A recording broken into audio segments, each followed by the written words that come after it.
Guardians, ladies and gentlemen, please welcome the 14th Chief Master Sergeant of the Air Force and the Chairman of the Board of the Air Force Association, Gerald R. Murray. Good morning. Good morning. Well, good morning, all. It is great to see you again this morning. I hope all of you, I would say, are well rested. I know some of you are not. I got to see you a little late last night, but at least I hope you're ready for an intense half day ahead today and that you enjoyed your time and found yesterday's sessions very meaningful. Yesterday morning in my opening comments, I mentioned the AFA team. I would like to take this time on behalf of our board of directors, many are here, to be able to thank our AFA team that organized and executed this, including our staff members, volunteers, led by our Executive Vice President, Doug Rayberg, Major General retired Doug Rayberg, but an incredible team. So as you have the opportunity today and you look and see someone with the AFA badge on, or these young cadets of ROTC, excuse me, or our CAP, say thank you to them, because they have worked extremely hard in being able to bring this. It's not a, Chief Bass asked me yesterday, she says, you know, when you see a duck going across the water, it just looks so graceful and glides across, but we know that, there's a lot of work underneath, and how are the legs? I can tell you the legs are good, they're solid, but they're tired as well. So give them a thanks there for me. Thank you. Well, we're starting today with a topic that's closest to my heart, our enlisted leadership, our senior enlisted leadership in both our air and space forces. Our panelists are the ones who are the eyes and ears of the service, especially when it comes to our enlisted corps. Those who invest their time in listening to the concerns of our servicemen and women and understanding what motivates them and what their needs are. And these particular enlisted leaders bring a lot of experience and perspective to the table. It is my great pleasure to be able to introduce and bring to you the Chief Master Sergeant of the Air Force, Chief Master Sergeant of the Air Force, Joanne Bass.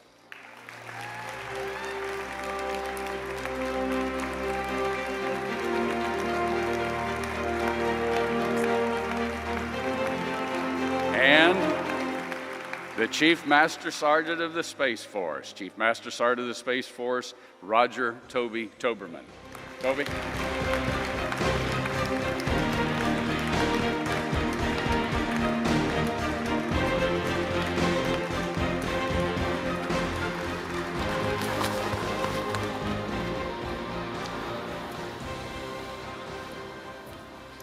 Well, Chiefs, again, such a great pleasure to have you. It's been my great honor to be able to follow your leadership, the things and initiatives that you're doing, and I can just tell you, so proud of both of you. It's just absolutely incredible, and for me to have the opportunity to spend a little time here with this audience with you. So, Chiefs, as we know that the theme of our panel here, and focusing on this conference being a warfighter conference, our theme is leadership and our enlisted force preparing for war or for combat, which is all of what we do. Yesterday morning, Secretary of the Air Force Kendall detailed his imperatives for our air and space forces. Most of those affect parts and different parts of the service, but the seventh imperative that he noted is squarely in your lane, the readiness of the Department of the Air Force to transition to a wartime posture against a peer competitor. Particularly speaking then, I'd like to ask both of you, how are you addressing that with our enlisted leaders and our enlisted force today? All right, well, you want me to start? Yeah. All right, so first of all, good morning. Let me pull out my notes, by the way. You know, number 14 told us this is a gathering of the minds, so I wrote some notes last night on a bar napkin. Anyway, first of all, I just want to say good morning, and a big thanks to AFA for doing this, and big thanks to our industry partners as well as our community partners who are here with us. When it comes to operational imperatives, especially the readiness piece, what I might offer on the Air Force side is We've never taken our eye off of readiness when it comes to our airmen. We are, though, very focused on what readiness needs to look like in the future as we move toward a high-end fight. And to that end, we've got a force-gen model that we've pushed out, which is more predictable for our airmen when it comes to deployments. We heard a whole lot about the Agile combat employment and multi-capable airman mindset yesterday. That's how we're continuing to get after, ensuring that our airmen are prepared and ready for the wartime posture. But in addition to that, our focus on readiness is really, if we take care of our airmen and their families, they're going to be ready. And so to that end, we're taking a holistic look at readiness, in particular to the things that matter, again, to our airmen. I will also put a foot stomp to Mrs. Brown and Mrs. Raymond on their efforts with 5 and Thrive book. That's a guide that they pushed out that every supervisor should have, but it's really a guide to spouses and families on how they can be their very best to be able to support their airman and guardian. So again, we're taking a holistic look at readiness. All right, great. We're doing the same thing. Like the weapon system that matters most is the one that lives and breathes. And so for the vast majority of the Space Force, Chief, we're employed in place. So that readiness has to be constant. It needs to be all the time. They've got to understand how they connect to each other, how they connect to our partners. And so there's this increased level of understanding that's expected, certainly now, that maybe wasn't expected in the past. And so it's really a kind of all the time kind of fight. Not even fight tonight, it's fighting continuously kind of mentality, and also to understand the environment in a different way, in a way that we really know what's happening and why things are happening, and not just what's out there. All right, super. Well, Chief Bass, yesterday, and not only yesterday, but throughout, there's been a great emphasis on Agile Combat Employment, ACE. And so everyone, so that they know that acronym, because ACE has been put out there, exercising, focus on that. So how are you, institutionalizing the concept of agility and flexibility from a shared, responsibility embodied in ACE? Yeah, so what I would offer, we spoke a lot about Agile combat employment yesterday, and then, you speak about kind of the understanding that we have to have. How we're going to institutionalize that is really about mindset and understanding what the future high-end fight looks like and how we have to be agile enough to get after it. And it really just can't just be mindset. It has to be our default. It has to be our DNA to be that multi-capable airman that is needed of us. All right, super. Chief Toberman, also yesterday, General Raymond, spoke on your focus and specifically the work that you're doing on the new human capital plan. We all grew up under, the enlisted force structure, AFI 362903. I'll get it. It dates back. I'm dated a little bit with that. Been a little bit while. But, with that, what is really going to be different in Guardian development from the airman development? And can you speak to the Guardian ideal? Yeah, I'd love to. And, the CSO gave me a shout yesterday, sir. I appreciate it. But, maybe the best thing about the ideal is that it really is a grassroots effort. And while I might have been there, encouraging folks and taking notes, this is really what all of our guardians are asking for. It's how they see the world. It's how they see themselves fitting in the world. And it's really easy to kind of write that down when you're just listening and paying attention. And so here we are. And how does that look different? And how are we building that orange that I talked about in September? There's a few things that to me stick out. One, we're not looking at paths. Development is not a path thing. You don't just check boxes and magically, become a butterfly. It's far more organic than that. And so we're trying to ensure that the investment in 100% of the force can happen 100% of the time. This is not about if you do this, then you can do this, then you can do this. It's about wherever you are, whatever you're doing, we think you're important. We think you need to grow and develop. And we want to honor your commitment to that by investing in you. If we can allow every human being to be the best version of themselves possible, then all of that other stuff, promotions, etc., that all kind of happens as a natural kind of product of that. So there's a lot of things in the ideal that we're proud of, but for me, it's this concept of, hey, everybody is going to get an investment. Everybody has the opportunity to make a difference. Everybody is connected, and this ecosystem will care for and nurture and find the best version of everyone, inside of them. I think that, everything else kind of layers on top of that, but that, if I was just going to try to say it in 30 seconds that turned into 3 minutes, that would be it. No, I say a great approach. Really appreciate that. And Chief Bass, I know that you've also been in the Air Force working on a new action plan for enlisted force development. How about, can you share how your blueprint, as I've read about, ties into developing today and tomorrow's combat-ready airmen? I will. First of all, I appreciate the Secretary constantly focusing on one team, one fight. And, when you all released the ideal last AFA, I was excited about it. I was like, we can all see ourselves in that. And I think there's a ton that we can learn from the Joint Force together. But specific to the Air Force, we just pushed out in late December the Enlisted Force Development Action Plan. And I hope that all of our NCOs have that on their desk. But I'll just give you a little bit of background. When we first got in the seat, our team for the past year and a half has been very focused on, if we're going to grow the force that we need for 2030 and beyond, how are we deliberately doing that? And what are we doing? And so to that end, we've had a whole lot of people with big brains focused on how are we going to develop the force meaningfully. And to that end, the team was working it really hard. We had a product, and we gave the out brief to General Brown. And what I loved about this in the fall is it was actually called our Enlisted Force Development Strategy. And as we released that and shared it with him, he said, hey, Chief, I love everything about this, but we are not going to call it a strategy, because a strategy doesn't mean anything unless we're going to put action to it.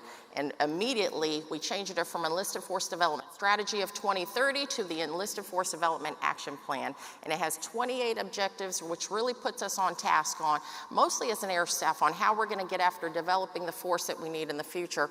But what I love about it is there are actionable things that all of us can really get after. And the first objective is making sure that every airman understands the threat at large.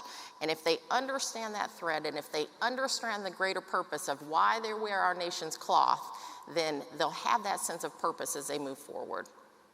All right. You mentioned joint as well, and of course we know that we were hoping that the SEAC would be able to join us today, but I also understand that you have worked together, with him and the joint staff in being able to update and bring a new focus on joint PME. Can you, either one of you or both of you, speak to that for a minute? Yeah, so, we've known SEAC for a while, right? So, he's no stranger to this room, and everything that he did when he was in ACC, everything that he did certainly at AFRICOM to bring kind of a very deliberate plan of attack to developing people is what he's doing with the Joint Staff. So what we have seen for several years with Keystone for our nominative chief positions, now we're seeing all the way down to the NCO level. So real formal, competitively selected opportunities for NCOs to get to get joint training. Really well done. He's got a great team, and if there's one thing I know about Ray Colon Lopez, he can make a list and he can check things off. So, we're really fortunate to have him, and he's working through it, and I think we just picked the class, so they're getting ready to start that NCO class, and looking forward to it. It's really, he also's, I would say around the table, really leading us well, and we appreciate you, CZ. But the other things, compensation, he was a big driver in hey, the mask conversation, the COVID, what's the impact, and all these kinds of things. And so he's just been a real steadfast advocate and a great team leader, I think, for all of us. Yeah, so I go back with CZ way back in the day when I was a young senior airman and he was a very young E5 in a joint environment, in a joint unit. And I will say, you know, I'm actually really proud of where we're going from a joint PME perspective with that NCO course that's starting, but also proud of our Air Force because we are actually kind of, you know, as a Department of the Air Force, pushing the joint staff to help get after enlisted PME, and I think that's a good thing, and they're listening. All right. Well, you shared with me last night, Chief, that you just came back from Lithuania. You had great discussions there with our allied partners and how meaningful and how important that is. Would you care to share maybe some of what we talked last night? And of course, we've got allied partners that are with us here and probably tuned in as well. I will. You know, we just got back 2 days ago, myself and the team, from a NATO Air CCEL conference out in Lithuania. We weren't sure if it was still going to go on because of the timing, but what you know ended up happening was the timing was exactly what it needed it to be. So I was with 14 of my counterparts from 14 allied nations, really being there and an opportunity to show our commitment to each other and the strength that we have in our security cooperation. We also had a pretty amazing opportunity for myself to have a bilat with our Ukrainian Air CCEL. And so I had about a 7 to 10 minute discussion on the phone with him to be able to just share some thoughts on what is going on, boots on the ground for them, and be able to give him, you know, hopefully some encouragement. But really, you know, what I shared with him is that not only are they, you know, inspiring us as an Air Force, but they're inspiring their world, and we look forward to seeing them soon. And until then, keep kicking ass. Right. Chief Toberman, we spoke just a few minutes ago about agility among our airmen and in the Air Force, but what does it mean to be an agile Space Force warfighter today? How is it different from, say, 2 to 3 years ago? Well, I think 3 years ago, I mean, certainly it wasn't long ago, we wouldn't even say warfighter, right? I mean, that's the big difference. That, as you know, everything has changed. And so I think we're leaning into that. We've got great human beings. I think agility for us in a warfighter kind of way means that we have to sort of really navigate this. We've got to specialize. We need incredible specialized expertise to be successful. But we cannot give in to stovepipes and kind of restrictive thinking that says, now I'm this and this is all I am. So how do we build a culture where I allow for the force to specialize as they need to, but also have the sort of permeability between space power disciplines or between even specialties larger than that? How do I say, oh, you've been a cyber guy for this long, but now we're going to make you an operator, or you've been an operator, now we're going to make you a targeteer. So we really have to have this mindset that says, I'm specializing in this, but it doesn't define me. This isn't who I am, and I can do all of these other things. And the reality of the size of our force says that everything that we do impacts everything else. That ecosystem is small and it's delicate, so we cannot get too fixed on any one piece. We've got to always be paying attention to the whole thing. So I think agility is certainly, as it is everywhere, it's a mindset. But I sometimes I think it wasn't long ago where I would maybe get kind of misunderstood on that. I'm not saying we shouldn't specialize. We've got to specialize. Like, this stuff takes a long time to learn and to do well. So we've got to do that. We just can't then get stuck, right? So maybe there you go, Chief. Right. I feel like Andrew Ridgely at Glastonbury, like I'm like the act on the last day of the big music festival. It's 9 a.m. and everybody's muddy and they're like, wow, what's happening? Just kind of quiet in here. Oh. Google Andrew Ridgely and Glastonbury later, guys. You'll get it. Everybody's still tired. Oh, me. Let's shift to discussion about resources a little bit. Again, kind of, looking and listening to your bosses yesterday, and certainly the things that we in the association have been, focused on Capitol Hill, continuing resolutions. I think General Raymond mentioned, you total all that together across the time, 3 years of CRs, $2 billion to the effect with just the Space Force, much less, and 15 billion, I think, since October, that it takes away from our taxpayers the ability for the service to execute. So, to that point, but we do know resources, regardless, continue to be hard to come by, and it seems everything is a priority, and yet we know it can't be. How can airmen and guardians best posture themselves for success in a resource-constrained environment? And perhaps what can we, the Air Force Association, do for you? I think one way to depress us on a Friday morning is to start talking about the budget, to be honest. But what I might offer is, we have to go into this assuming that we're not going to get more resources or manpower. And so to that end, what are we going to do? And that gets back after what a lot of your leaders here on the stage yesterday talked about, which is empowering our airmen at the lowest level, trusting them, getting out of their way, supporting those innovative ideas that they have, and let's get after it. I would also say that it's an opportunity for us to be able to lever the partnerships that we have, and leveraging some of those partnerships, or leveraging the partnerships with our community leaders who actually want to be able to help us get after things that we can't get after ourselves, and also leveraging our partnerships with the industry partners that are in here today. We need you to, want to be a good American and a good citizen and help us to be able to move the ball, knowing that we have this resource-constrained environment, would be extremely helpful. And how can AFA help? I would say, you all do that all the time, and you continuing to be a champion to our airmen, guardians, and families, you continuing to champion airmen programs, to the folks who matter, and the folks who will listen to us and help us ultimately with that budget. Specifically on the Hill with our industry partners, you continuing to champion the warfighter is really what matters. I say it all the time. It's not an F-35 or a new ISR platform or B-21. It's going to be our people who see us through, and so that matters. Absolutely. Chief. Yeah, we've all been taught the little quad chart, right? Urgent and important, and when you're standing up the first service in 70 years, that doesn't work.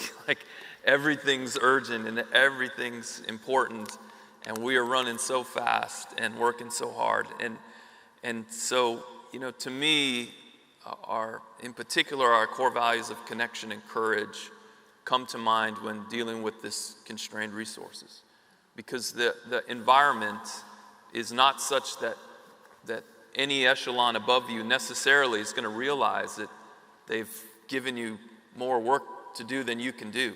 And you've got to be connected, and you've got to have the courage to raise your hand and go, okay, hey, I need some help here because I can't do all of this. It can't all be a priority. Right. And I need your help.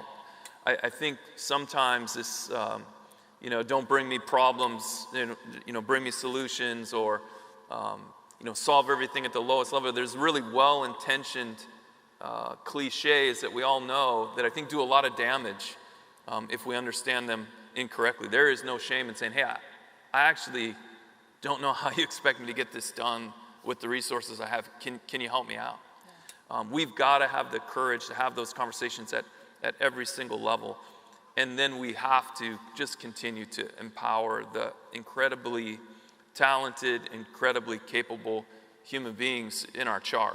Right. And if you're running things through a choke point, if you're using this tyrannical structure where everything has to come up here and it needs to go through 7 levels of discussion before it gets to the one person that can decide, of course you don't have the resources to get something done, right? So we really, I think it's a combination of all those things, right? That you've got to be willing to have the hard conversations, and you really just have to trust people. You have to do the things that only you can do, and then let everybody else just run, just go. I'm pretty fond these days of just putting a big capital G-O exclamation point well, the team will tell you at the end of a very long email where I tell them how to do it, but then I do say go, right? And I think you really just have to get out of the way and let them go, but really make sure you're listening, because it's hard when you don't got enough people and you don't have enough resources. Right. I think that's an important comment.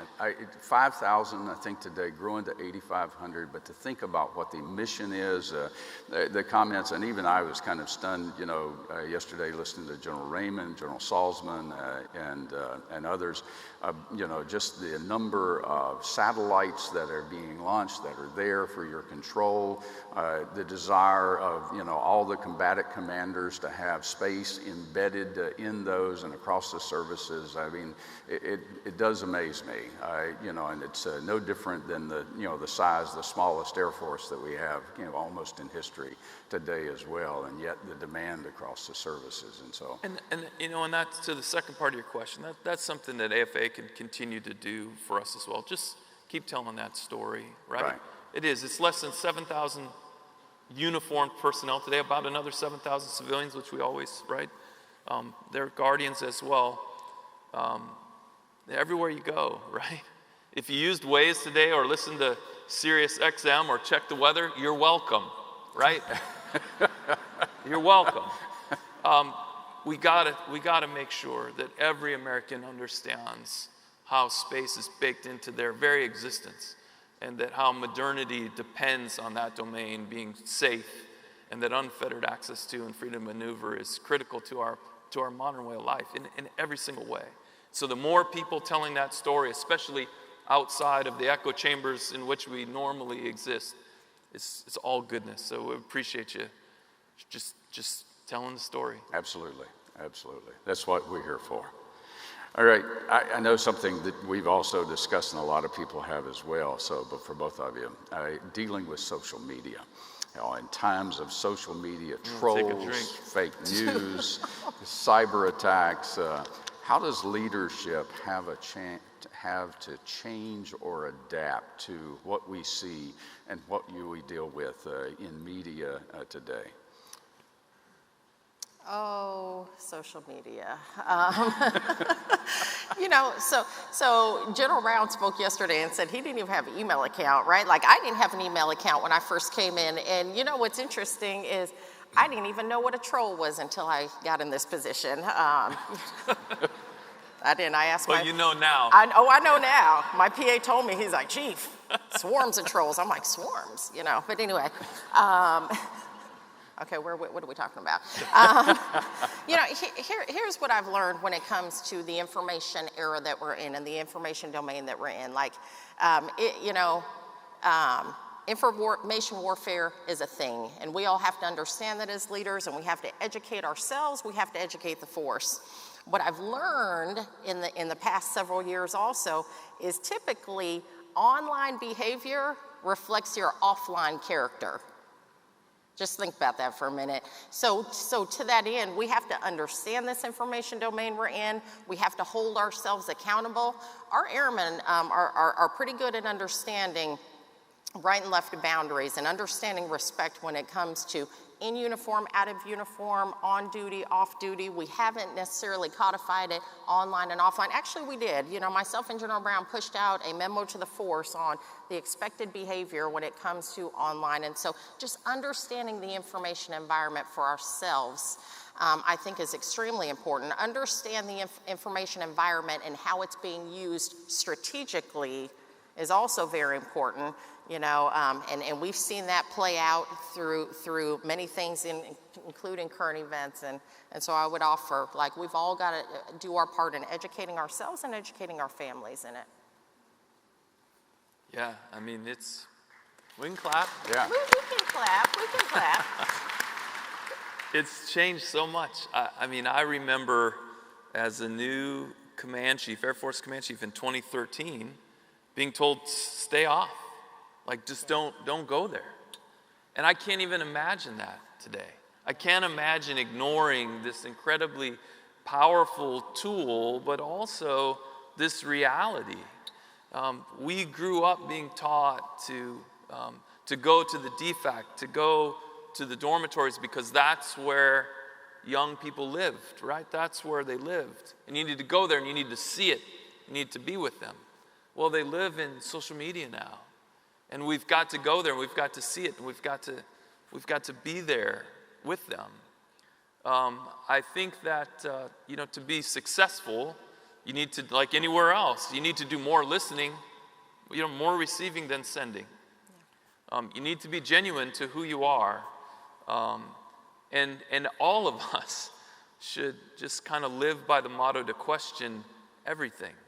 Like everything you should question. Like do the research yourself. Information is no longer powerful unless you allow it to be powerful. What's powerful is our ability to think, our ability to connect information, our ability to use information. So if you're letting a bot trick you into thinking something's happening, I'd probably rather have the bot on my team than you. Am I allowed to say that? I'm sorry. No, yeah. But I probably not quick enough to pick up on it anyway, so I'm good. But if I can say, I still think as leaders, it's important that you go out to the DFAC, and it's important that you get to the dorms. It's important that you still have that eyeball-to-eyeball leadership. Like, right, virtual and the social media era and this information space can't ever replace face-to-face leadership. So we have to do those things. We just have to now also navigate the online piece. Yeah, I'll say an amen to that. I'm so thankful to have both of you as friends on Facebook. I'm also so thankful, I'm also thankful that I didn't have to deal with Facebook in my time. It's just incredible. I mean, I read comments that are made regarding, things maybe that you say or how people pick up on things. And if Sherry was, here this morning with me, she would, echo oftentimes, and to your point, because my question, she'll pick up something because she spends more time with it. She's the one that posts. I don't post things there, but then she'll tell me something and my constant, what's the source? And really getting to the facts. So thank y'all for that. If I can add one more thing, I think as leaders, right, we have to have thick skin, right? And you can't just go with the waves. Like I learned sitting in this position, don't read all the comments, by the way, So I have a PA, by the way, the Chief Master in the Air Force is not online on social media all the time. I have a PA who manages that. And typically, he does a whole lot of it for me. It is me talking, though. And if you ever see a strong clap back, it's typically me then. And then I tell Gerald he's got to clean it up. So that's me. I love the comments. I know. You love that stuff.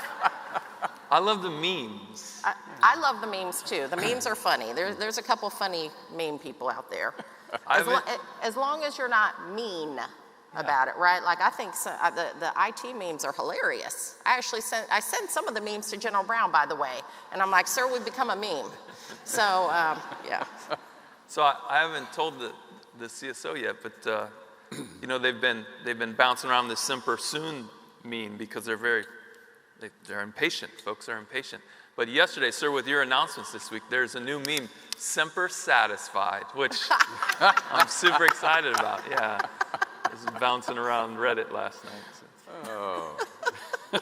We're winning. You're winning this week. We have digressed. We have digressed. All right. Well, yesterday, General Jumper asked your bosses a couple of questions, and I'd appreciate your perspective in what you can tell us as well. And it's about the younger generation that makes up the bulk of today's air and space forces. How are today's airmen and guardians and their concerns and priorities different or alike from their predecessors? You spoke a little bit about it, right? Our airmen and guardians are more talented, smarter, innovative, ready to get after it. They have information at their fingertips in this information age we're in.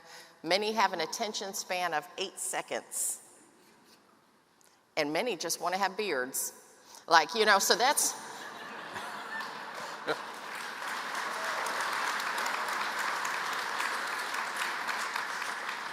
I don't know. But what I will say is, right, we have to appreciate that. We have 4 generations that are serving in today's workforce, whether you're in the military or not, 4 generations, and to understand the differences of those generations is powerful. It's a powerful tool as leaders, and we have to understand it, we have to respect it and appreciate it. And the things that might have, my dad served in the military for 27 years.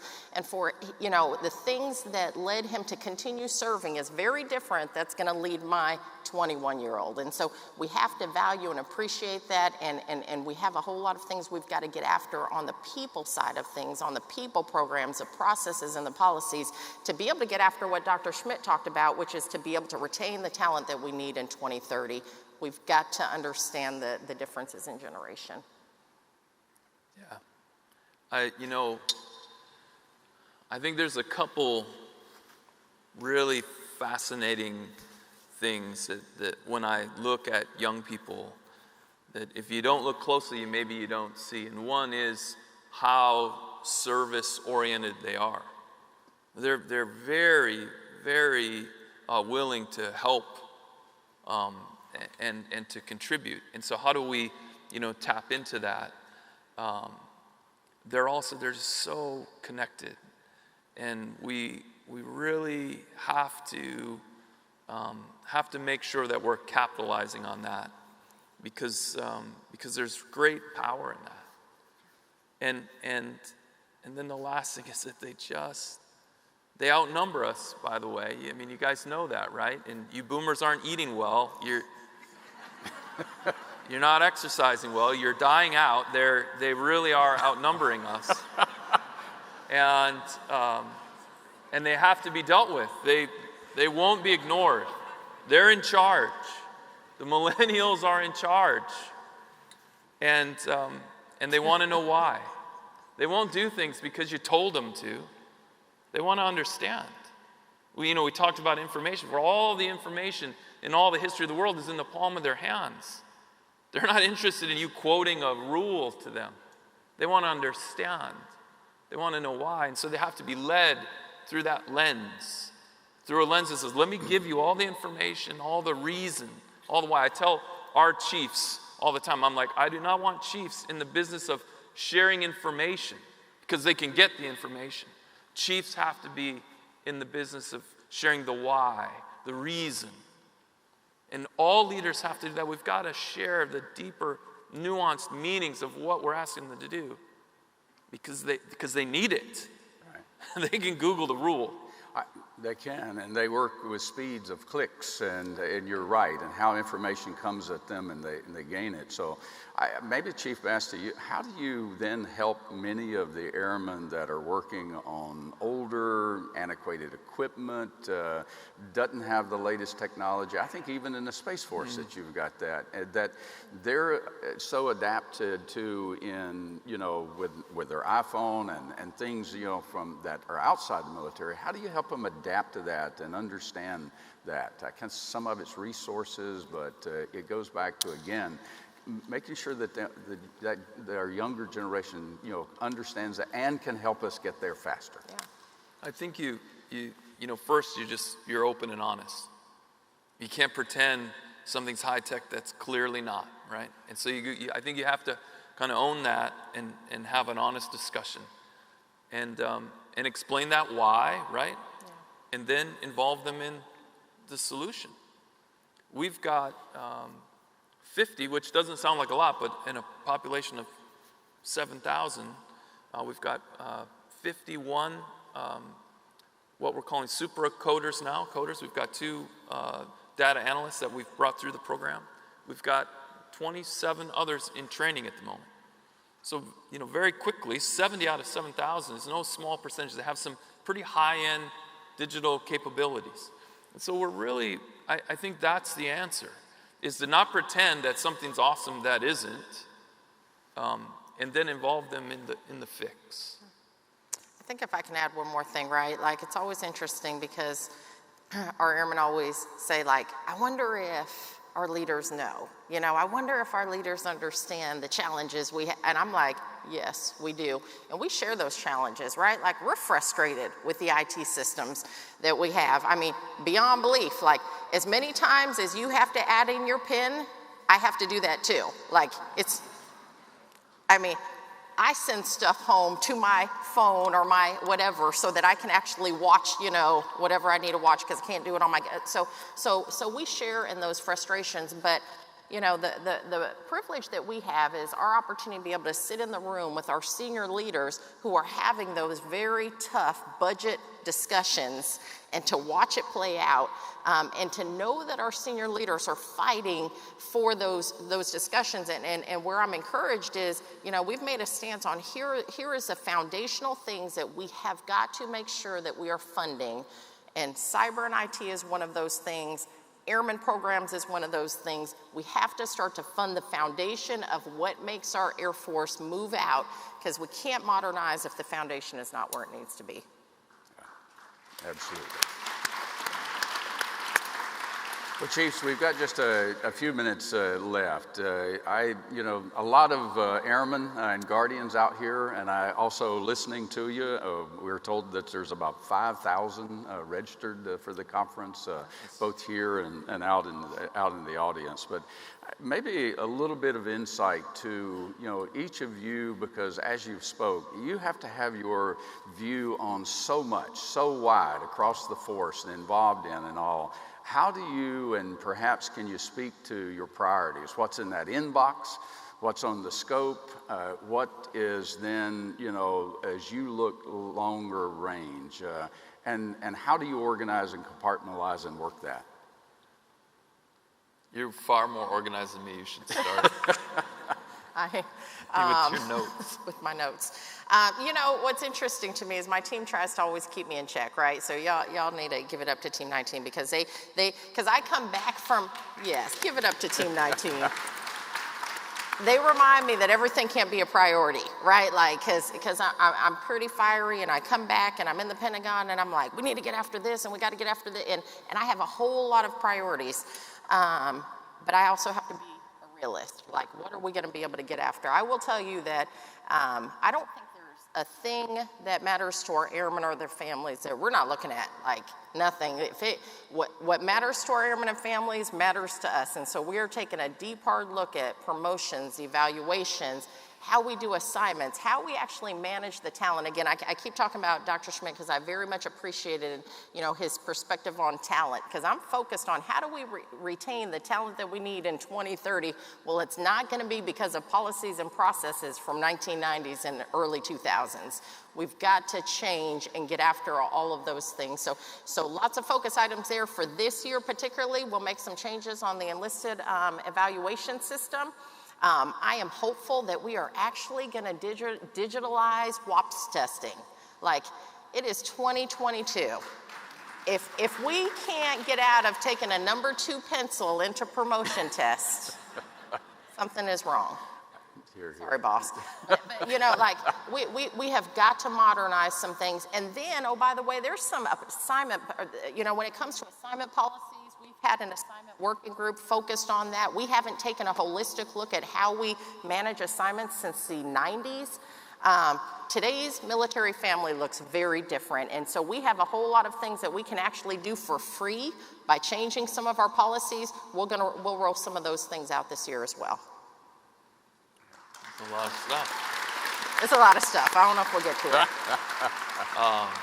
I know we're out of time, so I'll say last week General Thompson and I were talking to some cadets that were coming into the Space Force, and one of them asked me, where I thought we'd be in 30 years, and I said, wherever that is, the only thing I really want, I think like a parent wants a good life for their children, but what I really want is just that we've created something that they're proud to be a part of.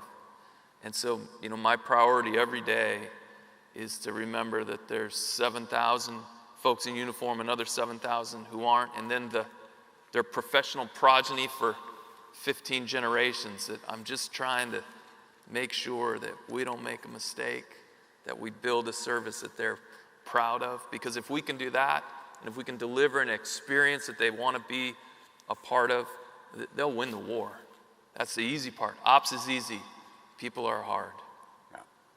Well, look, I want to thank you both.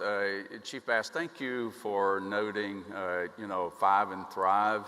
And I want you to, and I want to thank too both Rachel and Ron for what they've done in being able to join Molly and Shireen in being able to take and focus and because on our families, because we know that is even a greater force multiplier in our readiness and our ability to be combat ready in what our families provide. And I will tell you that it's exciting to be able to see the focus that's given today, and we in AFA look to be able to take and help in every way we can in that aspect as well. But ladies and gentlemen, please thank again our two great chiefs. We are so well served.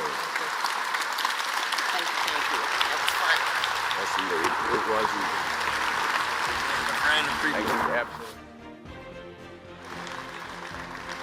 Well, ladies and gentlemen, we have a session here and in the Pensacola ballrooms. You have some choices of where you would like to be and into the next session, and you can find the options in your programs. And ladies and gentlemen, have a great Air and Space Day.